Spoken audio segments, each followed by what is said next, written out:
Kau segalanya bagiku, Kau segalanya bagiku.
Amin.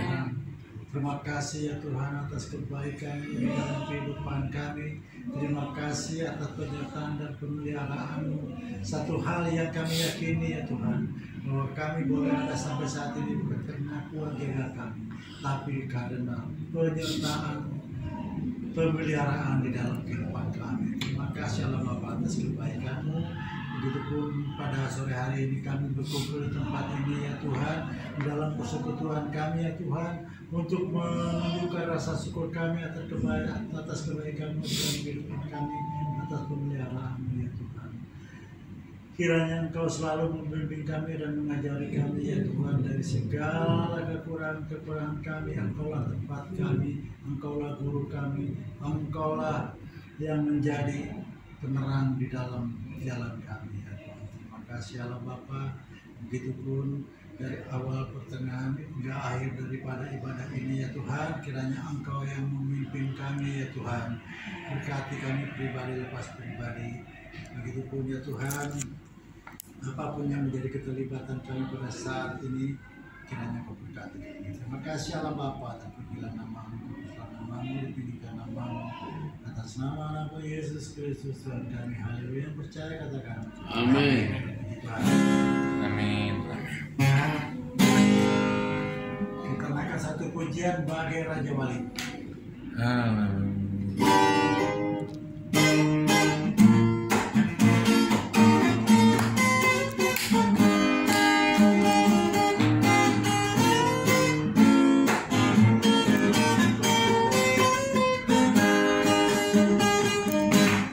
Aku ingin selalu berada di hadirat-Mu. Aku ingin selalu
langit biru bagaikan Raja Wali.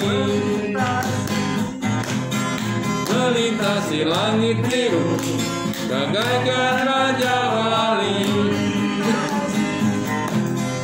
Melintasi langit biru bagaikan Raja Wali. Melintas langit biru bagaikan Raja Wali. Tuhan selalu membela kita, selalu menjaga kita, dan selalu memelihara kita di sepanjang kehidupan kita. Jadi Tuhan betapa baik Tuhan dalam kehidupan kita.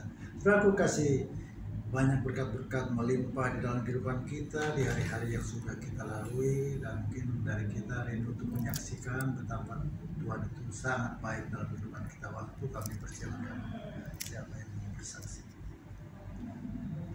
Mari. Jim. Oh ya. Yang mana? Siap. Jadi saya baca dulu. Judulnya Mendengar Suaranya. Seorang pemuda yang baru saja kehilangan pekerjaan datang ke rumah seorang pendeta tua. Sang pemuda bersahabat baik dengan pendeta tua tersebut. Pemuda itu berteriak-teriak memanggil pendeta sambil mengeluh mengenai masalahnya yang menimpanya. Pendeta, aku banyak mengalami masalah dalam hidupku dan sekarang aku kehilangan pekerjaan. Mengapa bisa begini? Karena pendeta yang sedang belajar di dalam ruangan tidak mendengar suaranya, maka si pemuda menjadi kalap. Ia mengepalkan tinjunya sambil berteriak, pendeta bilang Tuhan akan selalu menolong, tetapi mengapa aku seperti ini? Mendengar ada suara ribut-ribut di luar, pendeta tua pun berjalan keluar. Ia mengucapkan sesuatu dan menanti tanggapan si pemuda. Tetapi si pemuda tidak mendengar apa yang dikatakan oleh pendeta tua. Masih diam di tempatnya, si pemuda bertanya, pendeta bilang apa? Sambil duduk di sebuah bangku kayu, pendeta itu mengucapkan sesuatu. Tetapi si pemuda masih belum bisa mendengar apa yang dikatakannya. Akhirnya ia pun mendekati pendeta dan duduk di sampingnya. Pendeta menepuk pundaknya dengan lembut sembari berkata, anakku, di dalam kekalapan karena masalah hidup, terkadang kita tidak bisa mendengar suara Tuhan. Seolah-olah dia tidak peduli terhadap kita. Tetapi sebenarnya tidaklah demikian. Tuhan kadang berbisik sehingga kita harus mendekat kepadanya untuk bisa mendengarkan suaranya. Pemuda itu tertegun mendengar kata-kata pendeta dan akhirnya ia pun mengerti. Seperti pemuda di atas, kita pun seringkali kalap dengan banyaknya kesulitan hidup. Kita berteriak dan protes kepada Tuhan, mengapa ia membiarkan kita? Kita menginginkan jawaban berupa jalan keluar secepat mungkin. Tetapi ketika kita tidak mendapatkan jawaban itu, kita berpikir bahwa Tuhan tidak mendengar atau ia sedang menghukum kita. Tahukah kita bahwa seringkali Tuhan diam atau kadang berbicara dengan suara yang sangat lembut, bahkan berbisik. Tujuannya melakukan itu supaya kita dapat mengambil waktu untuk datang dan mendekat kepadanya, berdiam di dalam hadiratnya. Di saat seperti itulah kita mendengarkan suaranya dengan jelas. Apakah saat ini kita sedang berteriak-teriak kepada Tuhan? Atau bahkan marah karena seolah-olah Tuhan tidak mendengarkan seruanmu? Sungut-sungut dan kekalutan tidak akan mendatangkan jalan penyelesaian. Hanya satu yang perlu kita lakukan. Hampirilah Tuhan. Duduk diam dalam hadiratnya. Sebagaimana Maria duduk di dekat kaki Yesus untuk mendengarkan dia. Tinggalkan sejenak kesibukan dan masalah-masalah yang membuat Anda merasa lelah, karena Tuhan rindu untuk berbicara kepada Anda. Di dalam hadiratnya, Anda akan mendapatkan jawaban serta damai sejahtera yang melimpah. Itu saja renungan singkat. Amin. Amin. Mungkin ada yang mau menyambung? Ya, saya kesaksian bulan lalu. Saya diajak sama seorang ibu di daerah Setiabudi, tolong doain anak saya. tiap hari cekcok terus suami istri masuk duduk baru sebentar udah cekcok itu depan saya. Waduh, saya bilang udah jangan kan kita mau berdoa. Wah, nggak bisa. Wah, terus saya cekcok. Si suaminya ke belakang sebentar, bawa pisau. Saya bawa pisau. Gini ke saya. Pertama ke istrinya tuh, si istrinya lari kecil. Saya pegang dia, menusuk saya. Wah, saya bilang, saya takut dong nyasar pisau itu lah. Udah, saya bilang, saya pulang dulu kalau gini nggak bisa, saya bilang. Saya nggak mau. Ya, saya pulang, jadi nggak doa. Ketemuan. Iya, lah kacau nanti ketusuk. Iya, nanti kenapa? Rugi saya. Iya, jadi urusan Tapi lagi. kemarin udah rada tenang ya, saya bisa berdoa di rumahnya. Ya, saya nggak jadi doa, saya bilang udah, saya mau pulang ya. Bapak pulang. Jadi marah ke saya tahan dia kan. Iya. Ternyata memang sering katanya begitu, tapi nggak ditusuk.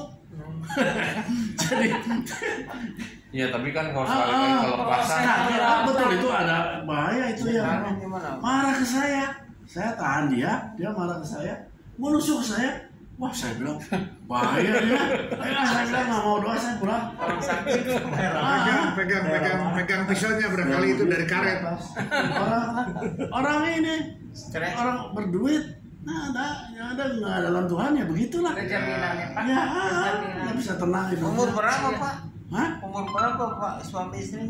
Paling juga umur 40 lah suaminya. Istrinya? Istrinya ya 35 ada ya. Masih muda tuh ya. Iya. Saya kaget takut kita ya. Ya, tuh Masuk kan suwe. Kalau jadi urusan Gini ke saya. isinya Saya bilang ke bawah. nggak jadi doa, saya bilang saya pulang. Bapak pergi, mereka berhenti. Nggak tahu, tinggalin aja, ada ibunya di situ kan. Oh, ada ibunya. Saya tinggalin aja. Padahal ikut saya tinggalin aja. Kan Ya. kata Tuhan dalam firman kalau kita nggak kibaskan baju Iya, kita tinggal harus berhati-hati ya. iya tuh. Itu orang kaya, rumahnya bagus, mobil bagus. ya, jaminan Tapi Pak, begitu keropok dalamnya. jaminan kita hanya Baru kawin 2 tahun mah masih hangat sebenarnya. Betul nggak? Orang 2 tahun kawin mah masih hot lah. Ya. Tapi itu udah 2 tahun. baru 2 tahun kawin. Stres. nggak di dalam Tuhan kan. Enggak. Malah dikuasai iblis jadi. Iya. Ya, udah sekian Tuhan berkata. Amin. Sekarang udah damai. Ya, dengar-dengar lah. Udah banyak kemajuan lah. Ya. Siapa namanya itu lakinya? Saya doain terus si Joy. Saya doain terus dalam Sugante Sisan. saya dalam tiap malam saya doain ya. Tuhan ya. Sebaiknya kita mengambil kesempatan dalam kehidupan ini sebelum kita mati. Ini orang banyak duit tapi mata hatinya digelapkan. Iya. Untuk itu ya mungkin masih ada yang bersaksi yang lain. Kita naikkan dulu 1 pujian.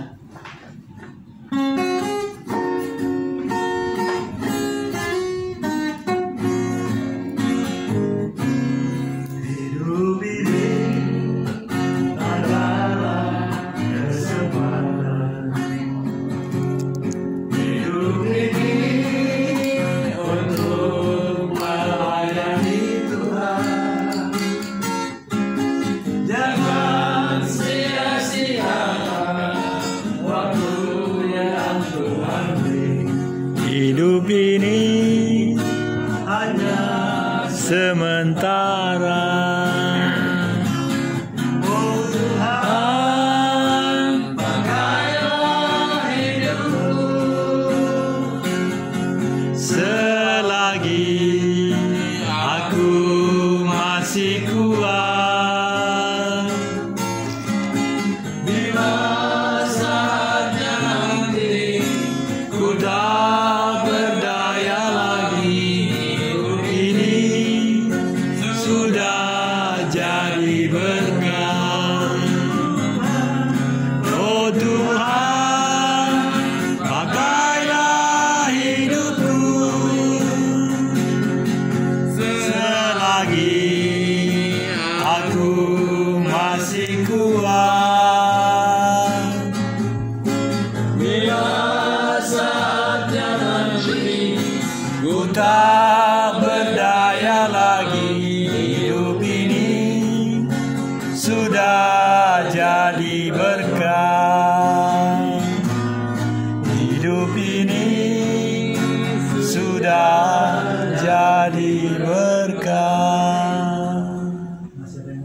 Ya, saya menyaksikan bagaimana baiknya Tuhan.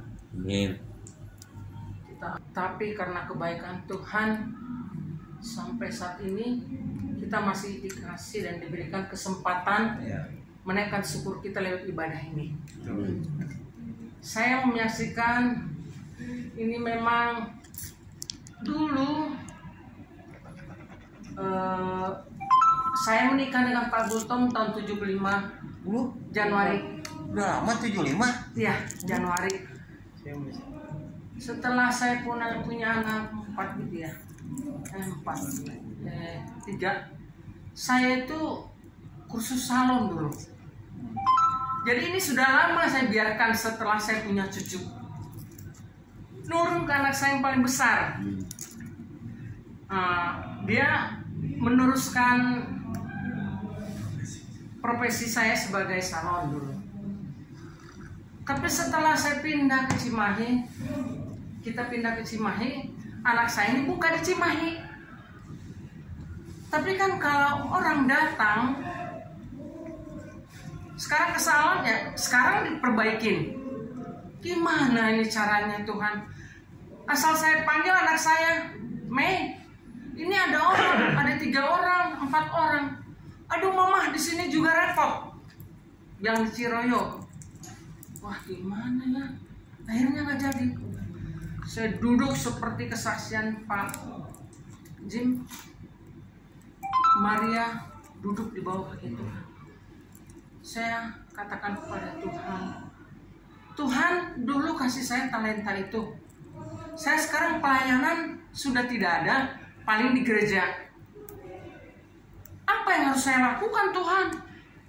Ini bukan memang salonnya yang gak mewah seperti orang lain ya.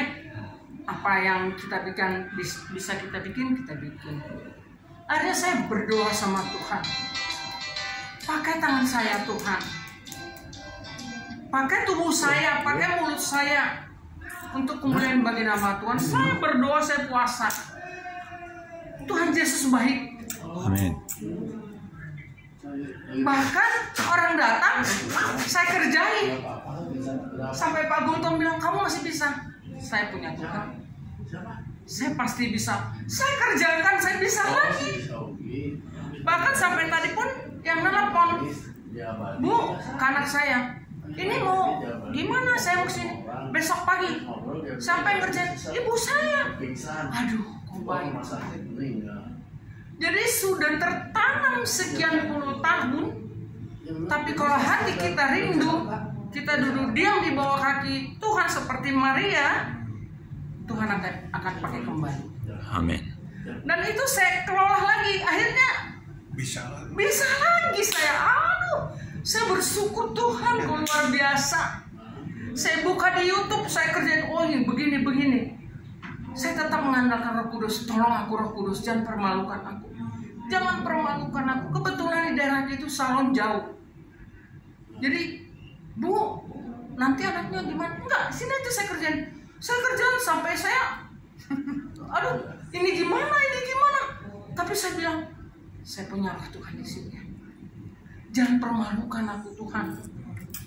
Mereka mau, bahkan sampai mesen Bu, nanti sampai hari Sabtu, besok pagi-pagi. Waduh, saya bangga punya Tuhan. Saya bisa, saudara juga pasti bisa. Amin. Talenta apa yang dikasih Tuhan sama kita, kita kembangkan. Mungkin dengan COVID sekarang banyak tertutup jalan-jalan usaha. Tapi kalau minta kita kepada Tuhan dengan iman percaya, kita pasti bisa. Amin. Tuhan Yesus memberkati. Masih ada lagi. Ini ada teman saya, anaknya nih di Singapura dengan dioperasi, anak si Syos. Si Askia, tolong doain biar lancar. Di Sioke ada di rumah sakit Singapura. Tolong doain. Nanti aja didoain. Nanti. Oh yang stres itu Pak, yang kedua. Istrinya si itu juga tolong doain, sakit lemah-lemah. Istrinya si Hafiz juga nanti ya doain. Iya si Askia yang gede. Oh yang sakit itu yang gede. Jadi nanti ada lagi kesaksian. Mungkin dirampilkan buat ibu Bapak meninggal. Iya, di depan. Oke, nah.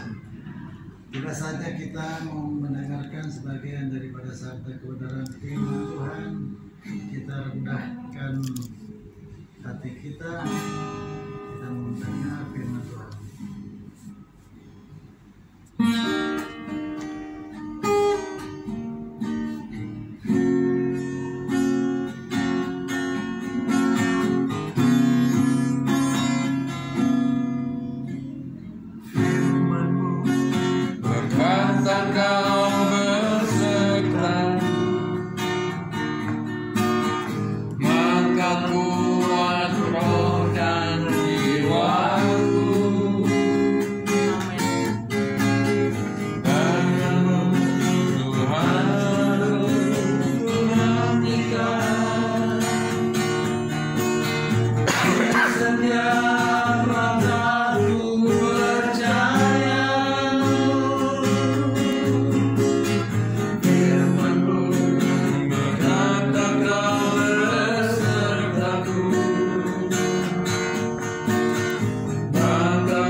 Terima kasih atas ibadah yang Kau pimpin pada saat ini ya Tuhan. Terima kasih melalui kesaksian kami dibangun ya Tuhan. Begitupun melalui puji-pujian, kiranya puji-pujian telah kami sampaikan di hadapan hadirat-Mu ya Tuhan, boleh menjadi dupa yang harum dan layak di hadapan-Mu ya Tuhan.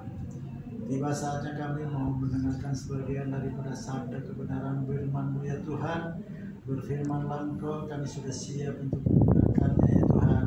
Begitupun hamba yang percaya pada saat ini untuk menjadi saluran berkat ya Tuhan bagi saudara-saudara kami di tempat ini ya Tuhan. urapi lidah mulut hamba sehingga hamba tidak berkata-kata dari akal pikiran kekuatan hamba sendiri, tapi hikmat marifat yang dari Engkau ya Tuhan bekerja atas hamba ya Tuhan, sehingga melalui firman yang Kau sampaikan kami boleh diberkati pribadi lepas pribadi. Dan satu hal yang menjadi keyakinan kami ya Tuhan, kepulangan kami dari tempat ini membawa damai sejahtera sukacita di dalam Engkau ya Tuhan, dan kami boleh menjadi terang dan garam di tengah-tengah keluarga kami, begitupun di tempat lain Tuhan. Terima kasih Bapa, firman Allah Engkau kami kasih untuk mendengarkannya. Terpujilah nama-Mu, kuduslah nama-Mu, ditinggikan nama-Mu, atas nama Nabi Yesus Kristus Tuhan kami. Haleluya. Amin. Amin. Puji Tuhan.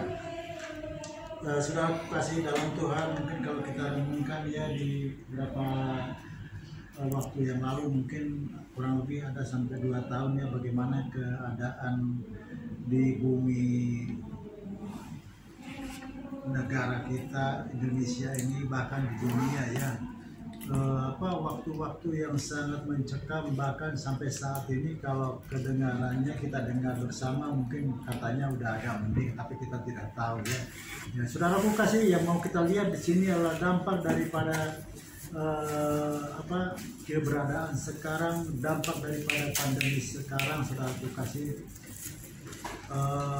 berdampak sangat luas, di mana ruang gerak setiap orang sangat dibatasi, saudaraku kasih. Di mana ruang gerak orang mau melakukan usaha juga sangat dibatasi, saudaraku kasih. Dengan kata lain, mungkin seorang pebisnis atau pengusaha atau orang yang berniaga bisa dipastikan bahwa pendapatan mereka itu lain daripada biasanya gitu ya. Artinya keberadaan itu sudah sangat begitu mencekam, mengkhawatirkan. Bahkan saudaraku kasih, banyak hal-hal yang sudah tidak normal lagi. Tingkah pola manusia itu kalau boleh dikatakan dengan kasar sudah sangat bejat, saudaraku kasih kan. Artinya ketika kita mendengarkan tentang berita-berita di media TV, kita sudah berkurang ambisi kita atau selera kita untuk mendengarkannya. Kadang-kala kita begitu mendengar, melihat topiknya udah langsung kita matiin, saudaraku kasih. Karena hari-hari yang kita lihat, hari-hari yang kita lalui, yang kita dengar sudah tidak nyaman lagi kita lihat, saudaraku kasih. Satu hal yang nyaman di dalam kehidupan kita ketika kita dekat dengan Tuhan. Saudaraku kasih, hari ini kita bicara tentang tema kita adalah depresi atau frustasi, saudaraku kasih. Apa kata pendahuluan yang sudah saya sampaikan tadi identik dengan ini, saudaraku kasih. Banyak orang jadi stres, frustasi, bahkan mungkin kalau menurut catatan rumah-rumah tempat tinggal, rumah sakit jiwa sudah sangat lebih besar lagi bertambah. Khususnya kebetulan tempat kami tinggal itu adalah arah ke rumah sakit jiwa, saudaraku kasih. Jadi setiap harinya itu kami sangat kental dengan suara-suara sirine ambulan gitu ya. Jadi saudaraku kasih, dengan dampak sekarang ini memang banyak orang dipicu menjadi sangat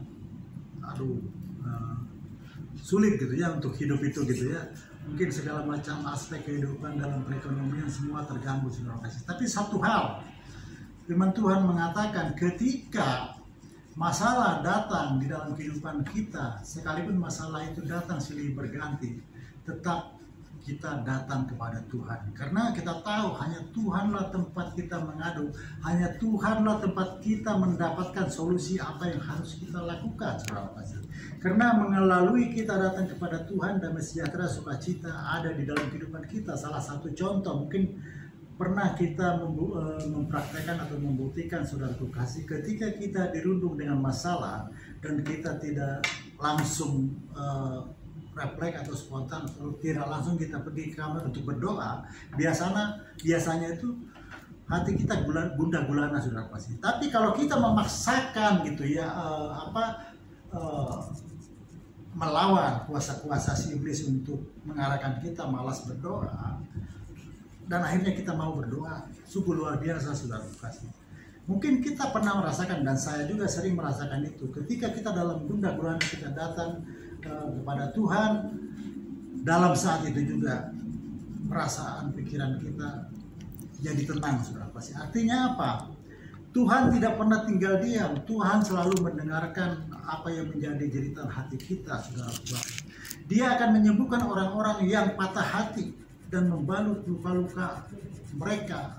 Artinya ketika kita merasakan suatu hal yang tidak nyaman, kuncinya adalah satu, datang kepada Tuhan. Dan yang paling utama lagi, saudara pasti yang sulit dilakukan, dan saya sering ini kumandangkan di dalam renungan yang saya sampaikan, karena saya yakin melalui ayat ini banyak kita dibangun, saudara kasih. Yang jarang dilakukan orang adalah mengucap syukur dalam segala hal. Artinya dalam segala hal, baik itu suka maupun duka, tetap kita mengucap syukur. Orang dunia mengatakan